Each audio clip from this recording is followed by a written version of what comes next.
ఫోకుని భ్రష్టు పట్టిస్తున్నారు, ఫోకుని బోకుని చేస్తున్నారు మీరు. మీ సిగ్గు శరం బుద్ధి మీ మానాన్ని 5-10 వేలకు మీరు అమ్ముకుంటున్నారా? తలెత్తుకునేలా చూపించాలి. ఐటమ్ సాంగులు చేసినట్టు చేస్తున్నారు. ఒక 5-10 వేలకు మీ మానాన్ని మీరు అమ్ముకుంటారా? ఆ పందన్న టైంకు పోయి బొర్రలు వచ్చి మళ్ళా దాని ఇంటికి పోతుంది. మీరు అంతకంటే దారుణం కదా. ఫోక్ కల్చర్కి ఉన్న పేరుని చెడగొడుతున్నారు మీరు. ఫోక్లో కళాకారులు అయి ఉండి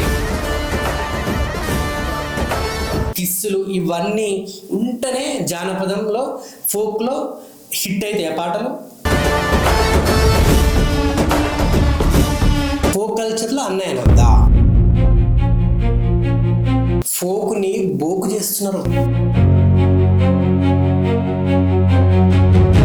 ఫోక్లో ఎటువంటి కమిట్మెంట్స్ లేవు. ఫోక్ కల్చర్ చాలా బాగుంది. ఎవరు ఎటువంటి ఫేస్ చేయట్లేరు, ఎవరు ఏ ఇబ్బందులు పడట్లేరట. ఫోక్ మొత్తం బోక్ అయిపోయింది. ఫోక్ కల్చర్నే బోకు కల్చర్ చేశారు. కమిట్మెంట్లు తీసుకొని పనిచేసే వాళ్ళు ఇప్పుడు ఫోటోలు వీడియోలు నేను బయట పెట్టాలా? అడిగిన ఆడియో కాల్స్ ఆ రికార్డ్స్ ఇప్పుడు బయట పెట్టాలా? మా ఫోక్లో అటువంటి కల్చర్ లేదు, అసలు మా దాకా ఎప్పుడు రాలేదని కొందరు అంటున్నారు. ఆ అమ్మ ఈరోజు ఎన్ని వీడియోస్, ఎన్ని వాయిస్ కాల్స్, రికార్డ్స్ అన్ని బయట పెట్టింది తెలుసా? ఆ అమ్మాయి ఆయన అన్నయ్య కూడా అనొద్దట, ఫ్రెండ్లీగా మాట్లాడాలట.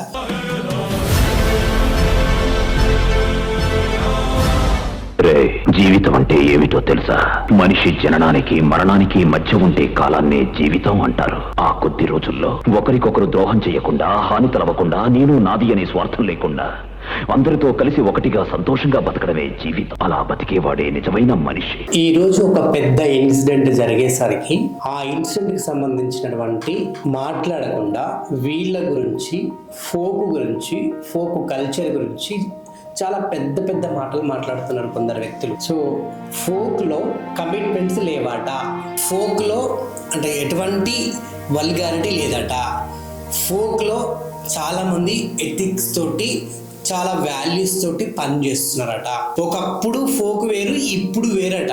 ఒకప్పుడు ఫోక్ బాగుండే కదా, మరి ఒకప్పుడు బాగాలేదట, ఇప్పుడు బాగుందట. ఫోక్ పాటలు బాగున్నాయట, ఫోక్ కల్చర్ బాగుందట, ఫోక్లో జరిగేటి అన్నీ కూడా మంచిగా ఉన్నాయట ఇప్పుడు ఉన్న వాళ్ళు కొందరు చెప్తున్నారు. సో గత 4-5 రోజుల కిందట మాధురి రాథోడ్, ఈశ్వర్ సాయి లైవ్ లో ఒక ఇన్సిడెంట్ జరిగింది. అది సోషల్ మీడియాలో వైరల్ అయింది. దాని గురించి వాళ్ళకు సపోర్ట్ చేసి, ఆ అమ్మాయికి సపోర్ట్ చేసి మాట్లాడుతుంది పోయి వీళ్ళు ఇష్టానుసారంగా వీళ్ళ ఫోక్ కల్చర్ గురించి, ఫోక్ లో ఎటువంటి కమిట్మెంట్స్ లేవు, ఫోక్ కల్చర్ చాలా బాగుంది, ఎవరు ఎటువంటి ఫేస్ చేయట్లేరు, ఎవరు ఏ ఇబ్బందులు పడట్లేరట. ఫోక్ని బోకు చేస్తున్నారు. ఫోక్ మొత్తం బోక్ అయిపోయింది. ఫోక్ కల్చర్నే బోకు కల్చర్ చేశారు. అసలు ఫోక్ అంటే ఏంటి? జానపదం. జానపద కళాకారులకు పుట్టినిల్లు మన తెలుగు 2 రాష్ట్రాలు. సో అటు ఆంధ్రప్రదేశ్ కానీ తెలంగాణ నుంచి కూడా ఒకప్పుడు జానపద గేయాలు చాలా ఉండేవి. అప్పట్లో జానపద గేయాలు కానీ, అప్పట్లో ఆ వెనకటి పాటలు గుర్తు చేసుకుంటూ ఇప్పుడు ఆ ఫోక్ కల్చర్ని డెవలప్ చేసుకుంటూ వచ్చాం. జానపద గేయాలు వినడానికి, పాడుకోవడానికి, డాన్స్ వేయడానికి ఇంత బాగుంటాయి. అటువంటి జానపదం, అటువంటి ఫోక్ కల్చర్ని భ్రష్టు పట్టిస్తున్నారు. అటువంటి ఫోక్ కల్చర్స్కి వాల్యూస్ లేకుండా చేస్తున్నారు. అటువంటి ఫోక్ కల్చర్ని ఈరోజు దాని గురించి మాట్లాడాలంటే కూడా సిగ్గు అనిపిస్తా ఉంది. ఈరోజు ఒక ఇన్సిడెంట్ జరిగితే ఆ ప్రెస్ మీట్ పెట్టి కొందరు వ్యక్తులు మాట్లాడుతున్నారు. కొందరు వ్యక్తులు మాట్లాడుతున్నారు. అక్కడున్న వ్యక్తులు కానివ్వండి, బయట ఏ అయితే దరిద్రపు పనులు చేస్తున్న ఈ ఫోక్ కళాకారులు కానివ్వండి, ఎవరైతే చేస్తున్నారో వాళ్ళ గురించే నేను క్వశ్చన్ చేస్తున్నాను. ఎందుకంటే నా దాకా కూడా వచ్చినాయి, నేను కూడా చూసాను, నేను కూడా విన్నాను. వాళ్ళ ఫోటోలు, వీడియోలు, ఆడియో కాల్స్ ఇప్పుడు నేను ఈ వీడియోలో బయట పెడితే కరెక్ట్ కాదు. ఎందుకంటే ఆల్రెడీ ఒక ఇన్సిడెంట్, ఒక భార్య చేసిన తప్పు వల్ల ఈరోజు ఒక 2 కళాకారులు ఎంత ఇబ్బంది పడుతున్నారు, ఎంత బాధపడుతున్నారు. ఒక ఆడపిల్లని రోడ్డు మీద వేశారు. ఒక ఆడపిల్ల ఈరోజు బయటకు వచ్చి మాట్లాడలేని పరిస్థితి. ఇన్ని రోజులు ఎన్నో పాటలు చేసి మంచి పేరు సంపాదించుకొని ఈరోజు ఒక ఇన్సిడెంట్ తోటి తన ఇంట్లో కూర్చొని ఏడుస్తాము. సో అటువంటి వాళ్ళకి సపోర్ట్ చేసి మాట్లాడాల్సింది పోయి ఒక ప్రెస్ మీట్ పెట్టి ఈరోజు ఫోక్లో కమిట్మెంట్స్ లేవట, ఫోక్ కల్చర్ చాలా బాగుందట, ఒకప్పుడు ఫోక్ వేరు ఇప్పుడు ఫోక్ వేరు అని చెప్పి మాట్లాడుతూ ఉన్నారు. వీళ్ళ గురించి వీళ్ళే మాట్లాడుకుంటారు, డప్పు కొట్టుకుంటా ఉన్నారు. ఈ ఫోక్ లో కమిట్మెంట్స్ లేవని ఎవరైతే మాట్లాడుతున్నారో వాళ్ళకి నేను చెప్తా ఉన్నా, కమిట్మెంట్లు తీసుకొని పని చేసే వాళ్ళు ఇప్పుడు ఫోటోలు వీడియోలు నేను బయట పెట్టాలా, అడిగిన ఆడియో కాల్స్ ఆ రికార్డ్స్ నేను ఇప్పుడు బయట పెట్టాలా. కొందరు వ్యక్తులను కూడా అడిగిన ఇంటర్వ్యూలో వాళ్ళు కూడా అదే మాట చెప్పారు, ఫోక్ లో అసలు మా ఫోక్ లో కమిట్మెంట్స్ ఉండవు, అసలు కమిట్మెంట్స్ అనేది ఎప్పుడు ఇనలేదు, మా ఫోక్ లో అటువంటి కల్చర్ లేదు, అసలు మా దాకా ఎప్పుడు రాలేదని కొందరు అంటున్నారు. ఈ రోజు ఒక ఫోక్ డాన్సర్ ఒక ఫోక్ సాంగ్ ఒక అమ్మాయి చేయాలంటే ఆ అమ్మాయి ఆయన అన్నయ్య కూడా అనొద్దట, ఫ్రెండ్లీగా మాట్లాడాలట. నువ్వు ఫ్రెండ్లీగా నాతో ఉండు, ఫ్రెండ్లీగా మాట్లాడంటున్నారు. అన్నయ్య అంటే పాపం, అన్నయ్య అంటే తప్పు, అన్నయ్య అనకూడదు. ఇది ఆ ఫోక్ కల్చర్. అన్నయ్య ఫోక్ కల్చర్ లో అన్నయ్య అనొద్దా. ఇంకొకటి, ఈ అమ్మాయి కూడా డబ్బుల కోసం ఆమె మానన్న అమ్ముకుంటుంది. ఒక 3,000 5,000 ఫోక్ పాఠం చేస్తుంది, 10,000 తీసుకున్నారు.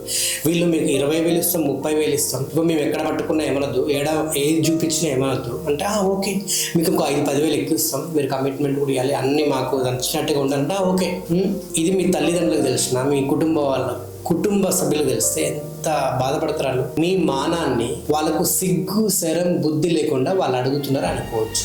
మీ సిగ్గు శరం బుద్ధి ఎటువైంది? మీ మానాన్ని 5-10,000 మీరు అమ్ముకుంటున్నారా కేవలం ఒక పాట కోసం, ఒక అవకాశం కోసం? ఇదా మీ కల్చర్? ఇదా మీ క్యారెక్టర్? మీ క్యారెక్టర్ ని మీరు ఎంత దిగజార్చుకుంటున్నారో తెలుసా? ఒక 5-10,000 మీ మానాన్ని మీరు అమ్ముకుంటారా? మీద ఒక బ్రతికేనా? బురదలో పంది బతుకుతుంది, మీరు కూడా బతుకుతున్నారు, అంతే తేడా, ఇంకేం లేదు. ఆ పందన్న టైంకి పోయి బురదల బొర్రలు వచ్చి మళ్ళా దాని ఇంటికి పోతుంది. మీరు అంతకంటే దారుణం కదా, అంతకంటే దిగజారిపోయారు కదా. ఫోక్ కల్చర్కి ఉన్న పేరుని చెడగొడుతున్నారు మీరు. ఫోక్లో కళాకారులు అయి ఉండే ఫోక్ పాటలు కానీ, ఆ జానపద గేయం కానీ, అసలు ఆ సాహిత్యం కానీ ఎట్లుండేది. ఇప్పుడు ఫోక్ పాటలు అంటే ఒక పాట చేద్దామని చెప్తే ఏమంటారు సార్, అన్న ఇప్పుడు మొత్తం గుద్దుడే అన్న, గుద్దే గబ్బ గుద్దుడే ఉండాలి. అటు అమ్మాయిలు కూడా అమ్మాయిలను తీసుకొచ్చి కూడా అట్నే గుద్దారన్న. అసలు ఆడు ఏం మాట్లాడుతుండ్రు, అరే ఏం మాట్లాడుతున్నారు నాయన, గుద్దుడు అంటాడు, అమ్మాయిలు అంటాడు. ఇదేం కల్చర్? ఇది ఆ ఫోక్ కల్చర్. ఆడ నేను ఏం చెప్పలేక స్కిప్ బ్యాక్ అని వచ్చేసిన. ఈ రకంగా అంటే ట్రెండ్ మారుతుంది. ట్రెండ్ దేనికి మారుతుంది? టెక్నాలజీ విధంగా అది మారుతుంది. కానీ మన సాహిత్యాన్ని, మన ఫోక్ కల్చర్ని, దాన్ని ఇంకా చాలా పద్ధతిగా, నీట్గా, చాలా స్పష్టంగా, చాలా గొప్పగా తలెత్తుకునేలా చూపించాలి. ఐటమ్ సాంగులు చేసినట్టు చేస్తున్నారు. ఫోక్ పాటలు ఎట్లున్నాయి? ఐటమ్ పాటలు ఇష్టం వచ్చినట్టు ఎక్కడ పడితే అక్కడ పట్టుకుంటారు, ముద్దులు పెడతా ఉన్నారు, హగ్గులు చేసుకుంటారు, ఒకరి దగ్గర బొర్లుతా ఉంటారు. ఐటమ్ సాంగ్స్, ఒక సాహిత్యం ఉండదు. కొన్ని పాటలు ఈ మధ్యకాలంలో చాలా కొన్ని ఉన్నాయి. కొందరు ఉన్నారు, బుల్లెట్ బండి లక్ష్మణ్ గారు కానీ, ఆయన పాటలు, ఆయన రాసిన పాటలు, వాళ్ళు షూట్ చేసిన పాటలు ఎంత పద్ధతిగా, ఎంత బాగుంటాయి. మాటలు తిరుపతి అన్న, ఇట్లా కొందరు కళాకారులు ఉన్నారు. వాళ్ళ ఛానల్స్ కానీ, వాళ్ళు రాసిన పాటలు కానీ, వాళ్ళు షూట్ చేసిన పాటలు కానీ చాలా పద్ధతిగా, వాళ్ళు కొన్ని ఎథిక్స్, కొన్ని విలువలు, వాటిని కాపాడుకుంటూ వస్తున్నారు. అవి ఫాలో అవుతారు వాళ్ళు. మరి మీకేం పోయే కాలం, మీకేం పుట్టింది? మీరు అట్లా అంటే ముద్దులు, హగ్గులు, కిస్సులు ఇవన్నీ ఉంటేనే జానపదంలో, ఫోక్లో హిట్ అయితే ఆ పాటలు. ఇంతకుముందు హిట్ అయిన పాటలు ఎన్ని ఉన్నాయి? మిలియన్స్లో పోయిన పాటలు ఎన్ని ఉన్నాయి? సింగిల్గా ఒక ఫీమేల్ ఓరియంటెడ్ పాటలు, ఒక మేల్ ఓరియంటెడ్ పాటలు, అటువంటి ఎన్ని మిలియన్స్ పోయిన పాటలు ఉన్నాయి. ఎగ్జాంపుల్ మంగ్లీ గారి పాటలు చూడండి. ఆమె సింగిల్గానే చేస్తుంది కదా ఏ పాట అయినా. ఆమె ఒక మెయిన్ లీడ్ తీసుకొని చేస్తుంది కదా. మంగ్లీ గారు చేసిన పాటలన్నీ తనే మెయిన్ లీడ్ తీసుకొని చేస్తుంది. వాళ్ళ సిస్టర్ చేసిన పాటలు కూడా మెయిన్ లీడే. అవన్నీ జానపదాలే కదా, అవన్నీ ఫోక్ సాంగ్సే కదా. వాళ్ళంతా నీట్గా, ఎంత పద్ధతిగా చేస్తున్నారు. అట్లనే చేస్తున్నారా? ముద్దులు, హగ్గులు పెట్టుకొని అదే ఎక్స్పోజింగ్ పెట్టి చూపించకుండా చేస్తున్నారా? అది లేదు కదా. పద్ధతిగానే కదా వాళ్ళు చేసేది. వాళ్ళ మ్యూజిక్ డైరెక్టర్స్ కానీ, వాళ్ళు రాసిన లిరిక్స్ అంతే పద్ధతిగా రాసి చూపిస్తున్నారు కదా. మరి మీకే పోయాం కదా. అంటే ఇట్లయితేనే జనాలు చూస్తారు, ఇట్లయితేనే జనాలకు మీద నచ్చుతారు. ఫోక్ కల్చర్కి ఒక పేరు వచ్చింది ఈ మధ్య కాలంలో. సినిమా పాటలు పక్కన పెట్టి ఫోక్ పాటలు ఎందుకు వింటున్నారంటే, ఫోక్ కల్చర్ అంత బాగా మనం పైకి తీసుకొచ్చాం, దాన్ని అంతే బాగా మనం ముందుకు తీసుకెళ్ళాలి. అంతేగాని పాటలు లాక్క ఈ ముద్దులు, హగ్గులు, ఇటువంటి కల్చర్ తీసుకొచ్చి భ్రష్టపట్టేయండి. సినిమాకి ఫోక్ కల్చర్కి పెద్ద తేడా ఏమి ఉండదు కదా. నువ్వు ఇక్కడ బాగా ఉండి బాగా మంచి పేరు తెచ్చుకుంటేనే కదా చాలా మంది సినిమాలకు వెళ్ళాలని చెప్పేసి ఫోక్ కల్చర్కి వస్తున్నారు. ఇక్కడ హీరోగా చేసి, కొరియోగ్రాఫర్ చేసి, డైరెక్టర్ చేసి, అక్కడ పోయి సినిమాల్లో చేసిన వాళ్ళు కూడా ఈ మధ్య కాలంలో హీరోయిన్ అయిన వాళ్ళు ఉన్నారు, హీరోలు అయిన వాళ్ళు ఉన్నారు, డైరెక్టర్లు అయిన వాళ్ళు ఉన్నారు, కొరియోగ్రాఫర్స్ అయిన వాళ్ళు కూడా చాలా మంది అనేకం ఉన్నారు. మీరు ఆ స్థాయికి వెళ్ళాలంటే మీరు బాగుండాలి ఫస్ట్. అంతేగాని మా ఫోక్ కల్చర్ లో కమిట్మెంట్ లేవని ఒకరు అంటారు, మా ఫోక్ కల్చర్ లో ఎవరు ఇబ్బందులు పెడతలేరని కొందరు అంటారు, మా ఫోక్ కల్చర్ లో ఎటువంటి అమ్మాయిలకు ఎటువంటి ప్రాబ్లమ్స్ కావట్లని అని కొందరు అంటారు. అన్ని జరుగుతున్నాయి భయ్య, అన్ని రికార్డ్స్ ఉన్నాయి, కాల్ రికార్డ్స్, వీడియో రికార్డ్స్. ఈ రోజు ఏం లేదంటే social media, Instagram, YouTube, Facebook లో ఎంతమంది రీల్స్ చేసి పెడుతున్నారో తెలుసా? అన్ని బయటకు వచ్చేసాయి. ఒక అమ్మాయి ఇంకో కళాకారుని గురించి ఈరోజు మీరు ముందుకు వచ్చి మాట్లాడుతున్నారు కదా, ఆ అమ్మాయికి సపోర్ట్ చేయకుండా మీ గురించి మీరు మాట్లాడుకుంటుందని చెప్పి క్వశ్చన్ చేసి మాట్లాడితే ఆ అమ్మాయి ఈ రోజు ఎన్ని వీడియోస్, ఎన్ని వాయిస్ కాల్స్, రికార్డ్స్ అని బయట పెట్టింది తెలుసా? ఆ అమ్మాయికి బెదిరింపు కాల్స్ మళ్ళీ 11 గంటల 12 గంటల సమయంలో ఒక ఆడపిల్లకి. ఇదా మీరు నేర్చుకుంది? ఇదా మీకున్నటువంటి ఎథిక్స్? ఫోకుని భ్రష్టు పట్టిస్తున్నారు, ఫోకుని బోకుని చేస్తున్నారు మీరు. నాకు తెలిసి ఇక్కడ నుంచి అయినా మార్పు అయినా మొదలైంది. ఇంకో కొందరికి అయితే చెప్తున్నాను, ఈ ఫోక్ లో కొందరు చిన్న పిల్లలు కూడా చాలా మంది కళాకారులు వస్తున్నారు, వాళ్ళని ఫిజికల్ గా వాడుకుంటున్నారు. త్వరలో ఆయన మీద ఆల్రెడీ కన్నేసించారు, అతను త్వరలో పోక్సోలో కూడా ఇరకపోతున్నాడు చూడు. నాకు తెలిసి మరి ఈ కేసుతో ఈ ఇన్సిడెంట్ అయినా మారుతాడేమో చూడాలి. మారకపోతే మాత్రం మళ్ళీ నెక్స్ట్ న్యూస్ వాడిదే అవుతుంది. ఎవడైతే అమ్మాయిని ఫిజికల్ గా వాడుకుంటున్నాడో చిన్న పిల్లలు, పోక్సో కేసు తెలుసు కదా, ఆల్రెడీ చాలా మంది వాళ్ళ జీవితాలు ఆగం చేస్తున్నారు. పోక్సో కేసులు ఎరిగితే ఇంకా 20 ఏళ్ళు జైలు శిక్ష. మీరు 20 ఏళ్ళు అలానే ఉన్నారు సంకనాక్కుంటా, మీ జీవితం ఇంకా అంతే. గుర్తుపెట్టుకోండి, నేను ఎవరికైతే చెప్తున్నానో వాళ్ళకి నాకు తెలుసు, వాళ్ళకి ఆల్రెడీ వాళ్ళ చెవుల పడింది, ఇది వాళ్ళ దాకా పోతుంది. ఎవడైతే ఈ పనులు చేస్తున్నాడో వాడినే నేను ఏలెత్తి చూపి నేను చెప్తున్నాను, జాగ్రత్త బిడ్డ, తొందరలో నువ్వు దొరుకుతావు. లేదంటే ఇక్కడ నుంచైనా నువ్వు చేసిన ఇప్పటికైనా ఆపేసుకో. ఆపుకుంటే అమ్మాయిలను ఎవరైతే నువ్వు పాటల ఆశలు చూపించి, డబ్బులు ఆశలు చూపించి ఎవరైతే చిన్నపిల్లలను నువ్వు వాడుకుంటున్నావో వాడికి నేను చెప్తున్నా. అండ్ ఇక మీదట చాలా మంది మీ స్వలాభం కోసం, అమ్మాయిలను వాడుకోవడం కోసం ఎవరైతే ఆ డబ్బు ఆశ చూపించి కమిట్మెంట్లు అడిగి చేస్తున్నారో వాళ్ళకు కూడా నేను చెప్తున్నా, మీరు కూడా మారండి. మారితేనే ఫోక్ లో ఒక మార్పు వస్తుంది, మంచి పేరు వస్తుంది, ప్రపంచ స్థాయికి మనం అంటే ఏంటో తెలుస్తుంది. ఓకేనా? అంటిల్ దెన్ నేను ఉంటాను. బాయ్, జై హింద్.